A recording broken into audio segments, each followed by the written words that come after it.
నువ్వు పిటిషన్ వేసుకోవాలి.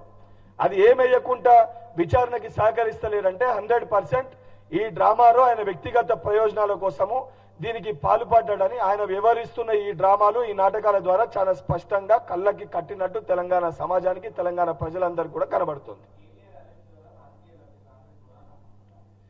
వెండేటా అరెస్టే ముఖ్యంగా తీసుకొని ఉంటే, అరెస్ట్ చేయాలని చెప్పే భావించింటే ఇంత సిస్టమేటిక్ గా ఇంత ప్రొసీజర్ గా గవర్నర్ గారి పర్మిషన్ కానీ లేదా సంబంధించిన డిపార్ట్మెంట్ ఇంత సిస్టమేటిక్ ఈ ప్రాసెస్ అనేది చేయదు.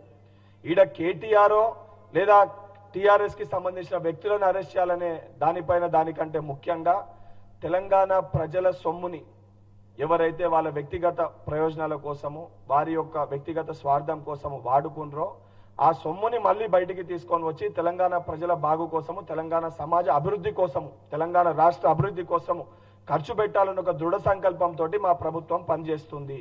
దాన్ని తప్పు చేసినోడు వాళ్ళ రాజకీయ పార్టీని బీఆర్ఎస్ పార్టీని అడ్డు పెట్టుకొని వాళ్ళ ఎమ్మెల్యేలను అడ్డు పెట్టుకొని మొన్న అసెంబ్లీలో కూడా మీరు చూసారు రైతుల అంశం పైన రైతుల విషయాలపైన చర్చిద్దామని అంటే కూడా రైతుల సమస్యల పైన మాట్లాడకుండా మాకు రైతుల సమస్యల కంటే కూడా ముఖ్యము మా టిల్లురావు లేదా మా సంబంధించి మా డ్రామారావు మా కేటీఆర్ అరెస్టే మాకు ముఖ్యము, దానిపైనే జరగాలి, మా కేటీఆర్ని అరెస్ట్ చేయొద్దని వారి వైఖరి చాలా స్పష్టంగా అసెంబ్లీ సాక్షిగానే బీఆర్ఎస్ పార్టీ నాయకులు చూపించడం జరిగింది. తప్పు చేయనప్పుడు నిన్ను నువ్వు ప్రూవ్ చేసుకో. నువ్వు ఎటువంటి తప్పు చేయనప్పుడు, నువ్వు తప్పే ఎరగనప్పుడు నువ్వేం డ్రామాలు, ఈ డ్రామాలని దేనికోసము? ఈ డ్రామాలన్నీ ఆడుతున్నావంటే 100% నువ్వు తప్పు చేసినట్టు కళ్ళకి కట్టినట్టుగా కనబడుతుంది. ఇది నేను కాదు, ఎవరిని అడిగినా చెప్తాను.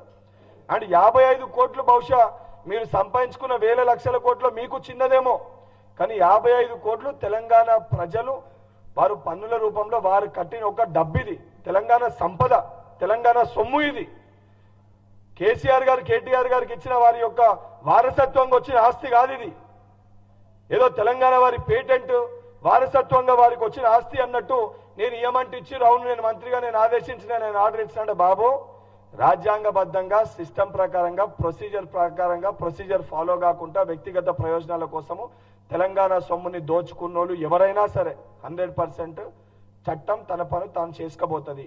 దాన్ని మీరు రాజకీయ లబ్ధి కోసం మేము చేస్తున్నామని చెప్పి మీరు ఆ ఒక్క కలర్ రుద్ది తప్పించుకునే ప్రయత్నం చేసినా మాకు ఎటువంటి ఇబ్బంది లేదు. తప్పు చేసిన మటుకు 100% ఈ ప్రభుత్వం శిక్షిస్తుంది.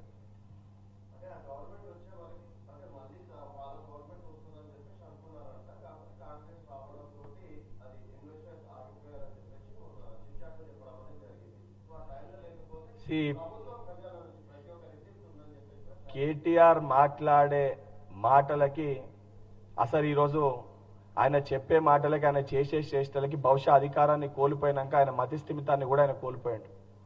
నిన్న కూడా ఉదయం ఏసీబీ అధికారులు రేడ్లు అయితే సాయంత్రం అని చెప్పి మళ్ళా మీడియా మిత్రులకి మీడియా సోదరులకి బీఆర్ఎస్ పార్టీ నాయకులు లీకులు ఇచ్చారు. అసలు ఇదేం జరగలే. అట్లనే